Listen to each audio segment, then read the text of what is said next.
Hello everyone. So what is our destination today?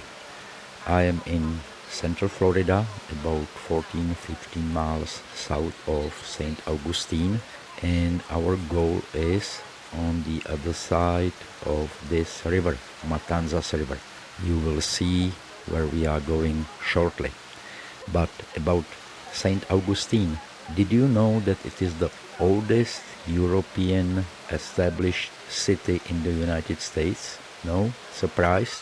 Did you think it was someplace in northeast of the US? Boston, perhaps Philadelphia, New York, Washington? No, no, no. Spanish were the first ones who established a city that is still active or alive today, and it's St. Augustine. And where we are going is one of the military posts that were protecting St. Augustine.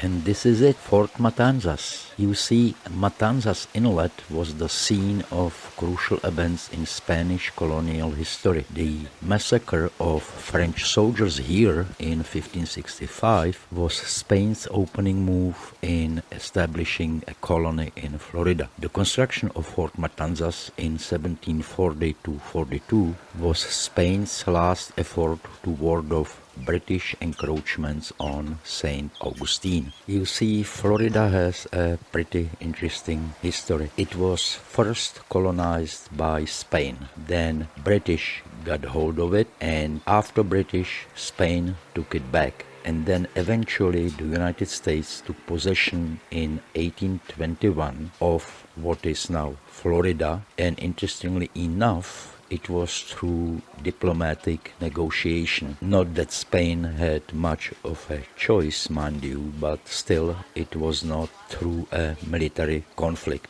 And it was actually a pretty good deal for the US because they got it for free. They just assumed the claims of the Americans against the Spain for $5 million. Of course, 200 years ago, 5 mil was much more than today, but still it was a pretty good deal. Commanders and captains here, and welcome to Fort Matanzas. So some people ask, why should I care about our national monuments? Well, this monument is one of a kind. It's the only Spanish fortified watchtower made out of coquina. I'll tell you a little more about that. Anywhere in the world, you'll never see another Spanish watchtower made out of coquina. So it's pretty unique. So one of the jobs we do at National Park Service is help preserve America's special places. And when people care about it, it helps us do our job. Since we hope this place sticks around for another 100 years. So your kids and your grandkids can come out and see it. So it's very unique. Why was it here? We're out here in the middle of nowhere. It's a Spanish watchtower that was built to do one thing: keep a watch. And what it kept a watch on was that inlet. If you look at the bridge, you can't really see the inlet right now, but you can see the bridge. That leads out to the Atlantic Ocean. And if you come in through that inlet by boat and travel about 14 miles up the waterway, you'll come up to St. Augustine. So if an enemy were to get in that inlet and come up and attack the town of St. Augustine, they could do it very easily. This fort kept a lock on that so that no one ever got through. And for 80 years, it was an active duty military installation. 80 years, soldiers were out here keeping watch. No one ever got past this fort that wasn't invited. Had 5 cannons.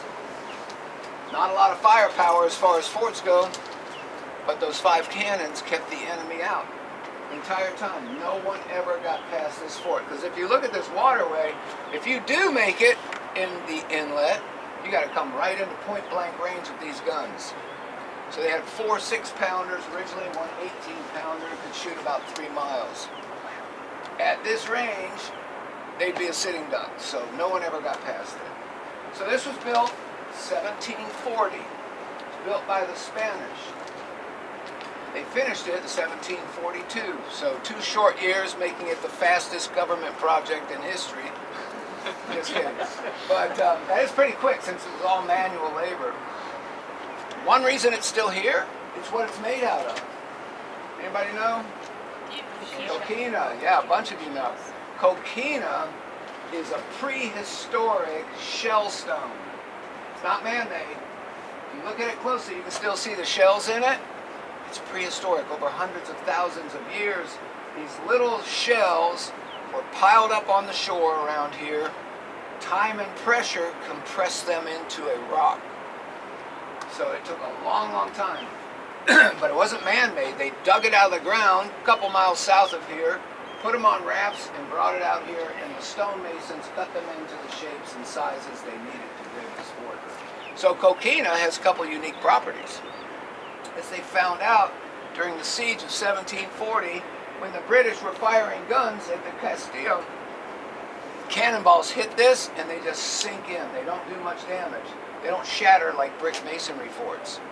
It sinks in about 1.5 feet and doesn't really do a lot of damage. Excuse me. So the Spanish were able to go out each morning and go out and repair the damage, cut that block out, put another block in.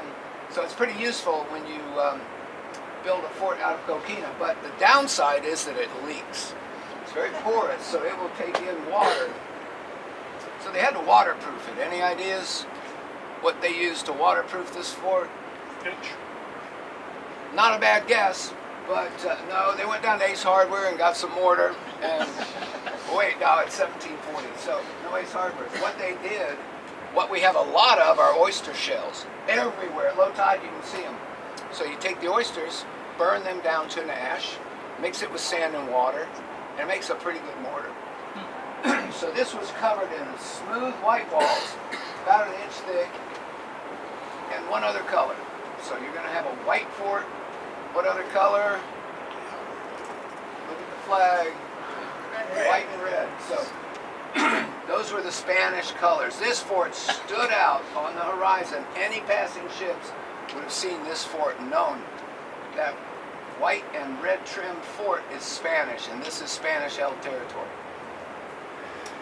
So it really stood out.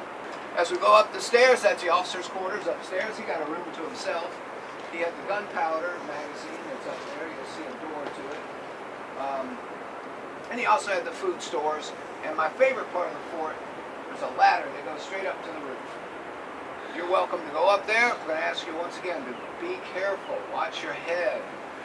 So we've heard the man, the ranger, and let's go up. Let's look what's up there. As he said, upstairs was the officers' quarters. They also stored the gunpowder there, and on the top was a lookout. So this is where the officer lived. There used to be on a 1 month assignments 1 officer, I think 4 soldiers and 2 gunners. So not many people, but they were able to defend the fort, and no ship ever got past them. The tower itself is 50 feet on each side with a 30-foot tower. And what is unique about this fort, absolutely unique, there is nothing else in the world like this, is that it was built of coquina. It's a local shellstone, and the lime for the mortar was made by burning oyster shells. So that's a building material that maybe is found somewhere else in the world, but has never been used for building any military constructions. And we can see that they had a pretty view from the top. They knew if anyone was coming, and it was easily defendable with the cannons that they had. The river is not that wide, and there is no way anyone could pass through.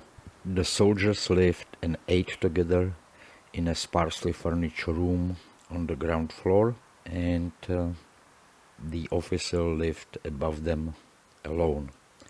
The fort could cover the inlet with 5 guns, 4 6-pounders and 1 18-pounder. All could reach the inlet less than a half-mile away in 1742. Loopholes in the south wall of the tower allowed for the infantrymen to fire their muskets from inside the fort. So it's time to go down and it's time to leave. It was certainly an interesting experience and I hope you liked it as much as I did. So thank you for watching and see you next time. Goodbye.